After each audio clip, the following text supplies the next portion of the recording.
What's good everybody? In this video I will give you a few tips to unlock the social distancing Dark Ops challenge solo and legit. Sorry that it took me so long, I grinded a lot of weapons during the double XP week and you know, I also unlocked the Black Diamond camo for a few of my weapons, so that's pretty nice. But about the social distancing challenge, well, first of all the requirement is to reach round 20 without getting any damage. So no damage at all. This includes zombie hits, obviously, Megaton and Blackhound acid smoke, damage from your own equipment, and fall damage. And here's the thing why you might have trouble unlocking it. Fall damage always counts even if you have tier 3 stamina, which gets rid of all fall damage. It doesn't matter, on your screen you might have all of your health, but as soon as you hear the devastating sound of broken bones, you failed.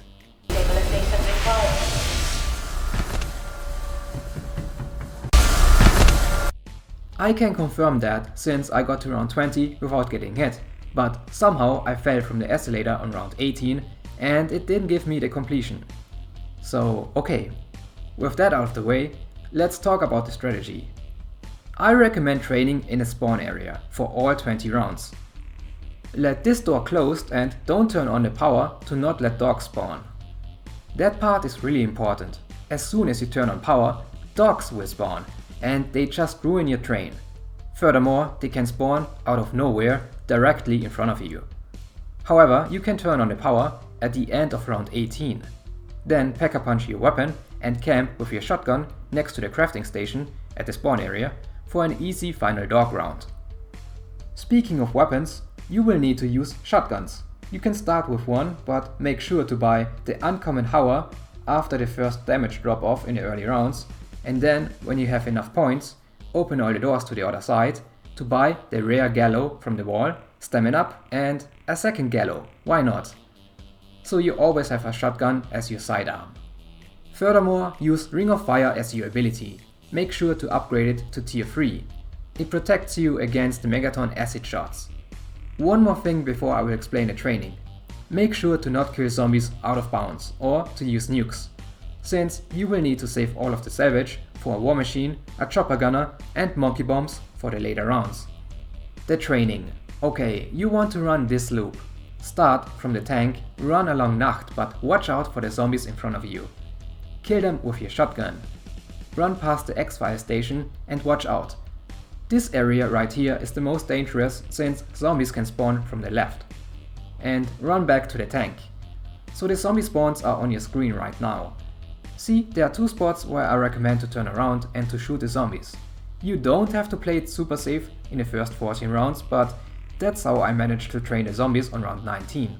So I checked if no zombies spawned in front of me, and then I would turn around and kill one or two zombies next to the tank, and then watch my radar for the next zombie spawns. Like I said, the corner next to the tank is the worst place.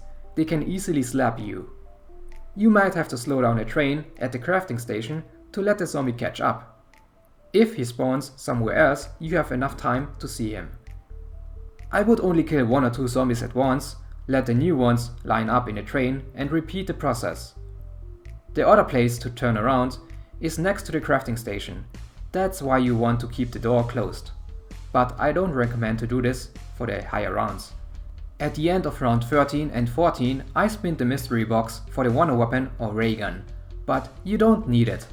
On round 15 a Megaton will spawn. If you don't have a ray gun or wonder weapon, buy the war machine. But regardless, buy 2 monkey bombs at the end of round 14. Throw the first one, activate your Ring of Fire, and then shoot the Megaton until he splits. Then quickly throw the second monkey.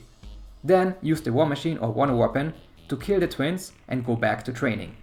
You just have to be really quick, but make sure to stay in the Ring of Fire for the full damage. You could also use a chopper gunner as soon as he splits, but I try to save it for the second Megaton.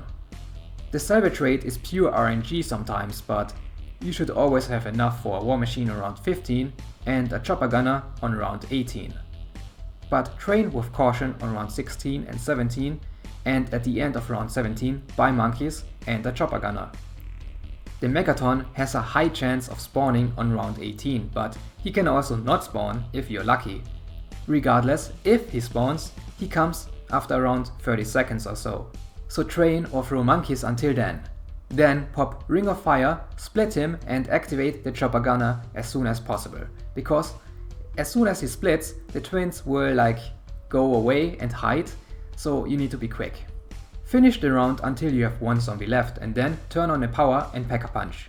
Make sure to not take any fall damage and camp on round 19 to kill the last dogs. A couple of closing notes.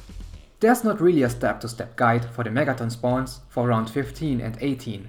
It depends if you have the ray gun, one weapon or war machine. You could also use an epic weapon to split him, but it all depends. For example, if you have the one weapon, you could consider switching to Ether Shroud after round 15 in the menu to be invisible and to do more damage close to him before splitting him and using the chopper gunner. It all depends. But I hope this was helpful. I will upload my gameplay after this video, so you can see for yourself if you prefer that. Thanks for watching and until next time.